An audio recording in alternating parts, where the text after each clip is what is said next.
Hey everyone, I wanted to go live today and share a personal experience I had this weekend. It was completely unexpected and it was really profound for me. So I wanted to um, just share it. I've shared it with a couple people and they're like, wow, that really helped me. So for the last few weeks, things have been kind of intense. And I know that my pattern when I listen to my body is that sometimes my body gets really tight under stress. I don't know if you can relate to that, but that's what happens for me. And this weekend, I was with some friends, and I don't let a lot of people do energy work on me. That's just kind of who I am. But I love this woman, and she does Reiki. And so she's like, you want to get on my table? I'm like, okay. So she starts the session, and she's so loving and compassionate, and I completely trust her. And so she gets to my solar plexus and my stomach area, and she goes, Are you concerned about a lot of people? And so, um, yes and no. And then she mentions a name, and it was a name from the past. And then she mentioned something else, a couple other names. And the only thing I could hook up was a possible comparison. Maybe I'm comparing myself to other people. So she goes, so there's a lot of people that are like sucking your energy. And I don't know if you have ever heard that phrase or not. For me, I don't resonate with that. So I'm like, that doesn't feel right for me. Now, what I'm sharing with you is another level of conscious self-care, because conscious self-care is about expanding our perceptions about what's happening so that we can recognize different patterns. It's about encouraging personal responsibility and empowering ourselves to make choices. And then all of this inspires the compassionate change that we're looking for within our lives. So I didn't resonate with people are sucking my energy. She goes, well, I see like all these faces, like all these, like 50 faces, and they're like all in there. I'm like, well, when I meet somebody, I can immediately kind of imagine or see how possible connections could be made.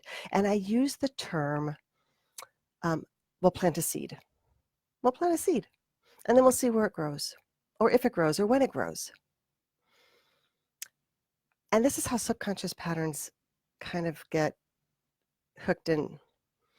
What I didn't realize I was doing unconsciously, perhaps, is planting those seeds within myself and feeling responsible to nurture them and to take care of them and to see that they manifested into fruition.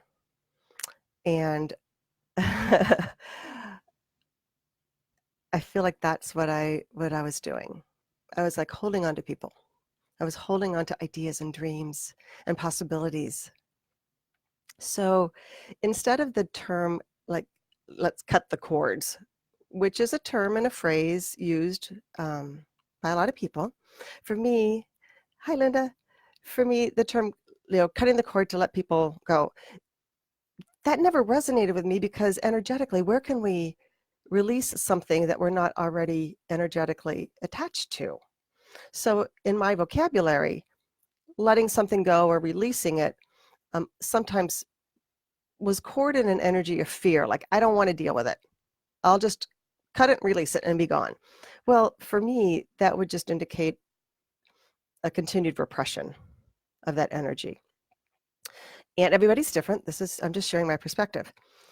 So the visual, and I love this friend of mine who was doing the Reiki, we work together and we kind of language is tricky. Language is something that we all have an individual relationship with. So we found the language and the pictures to support my belief system. And so now I picture these little faces like moving up and out, and I get to cut the umbilical cord. It's like this energetic umbilical cord that I've created out of my fear of thinking that I had to nurture this connection.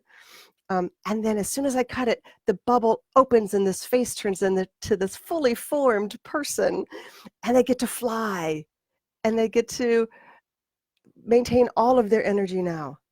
And there's such joy and there's such freedom in the knowing that out of love, it's released. You know the phrase, if you love something, set it free. If it comes back, it's meant to be. And so that's literally what I've been doing all weekend. And I feel so much lighter.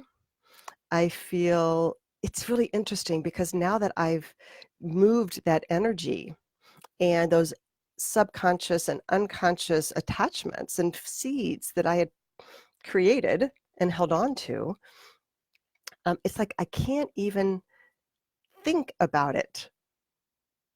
It's like the releasing of that helps me stay in the moment and be really present with what's happening now. So I just wanted to offer that experience because we need each other to move through. We're human beings. We need community. We need mirrors. We need reflections to grow and thrive. And many of us go to other people for support and encouragement. However, sometimes we feel that the people we're going to have all of our answers, and that's not true.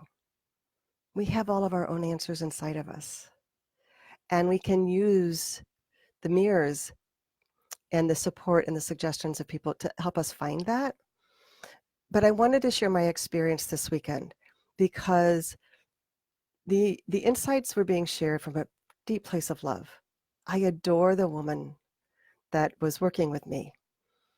Her message to me didn't quite resonate with the language in my belief system. So I spoke up. And that piece, that step, is a step of conscious self-care because something wasn't quite in alignment with my belief system, with how I see the world. And because we were able to have this conversation together, we moved to a place that was so supportive. And I'm just excited to have the awareness. It was a very, very deep, deep, deep pattern that was probably started over 22 years ago. And it happened, I would imagine, and my minds could be making all of this up, but when I had a miscarriage. And so part of me believed that if I didn't hold on to something, it wouldn't manifest. And that is a deep, deep pattern of belief, subconsciously, that was motivating my choices and my actions. So that's how this all kind of works together. Again, I just feel such freedom and space inside, and I just wanted to share it. And I hope that it inspires you to listen to what feels true and in alignment with who you are. So just enjoy this beautiful day, and we'll talk again later.